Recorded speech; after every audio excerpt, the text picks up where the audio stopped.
Without context, numbers appear chaotic, as erratic as a gust of wind. Without context, Taiwan is on high alert for a pneumonia outbreak in the city of Wuhan. Are growing. numbers like 48 and 40 mean little. But give it a moment. Previously unknown Coronavirus. 10 days after the Centers for Disease Control warned U.S. doctors of an outbreak of pneumonia in Wuhan, China, the CDC tested its first patient. Global concern about This a new coronavirus Here strain is to detect this virus early. It found its first case 3 days later. A man in Washington State. his 30s. When a test found it in Washington State. First confirmed U.S. case of the contagious coronavirus. Following day, the president We have it totally under control.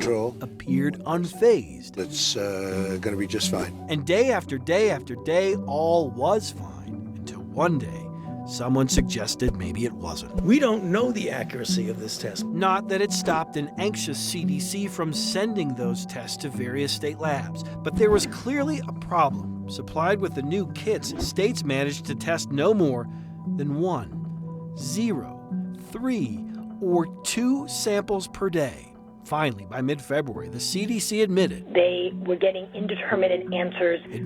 the tests it had sent states had not worked well. So we're taking a little extra time here. Flawed results stalled testing nationwide. 69 samples tested, 63 samples tested. By the time the CDC remedied the problem with the tests, the president suggested the low case counts were a good sign. So far, we have lost nobody to coronavirus in the United States. The next day, nobody turned into one. Tragic news. Now the first U.S. death. It was a male in his 50s. This is still rapidly unfolding. And one turned into 6, which turned into 14. Anybody that wants a test can get a test. Context. In a country of more than 327 million, that day, the 48th day of testing, no more than 2,000 had received a test. No more than 2,000. Less than 1/100% of the country. Context. In 48 days, the U.S. had managed to test, on average, roughly 40 people per day. As patients sought limited testing, cases doubled every 2 days.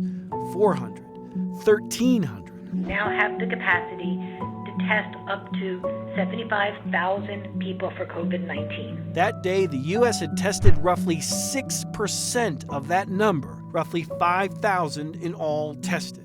Deaths remained rare, 43, 51.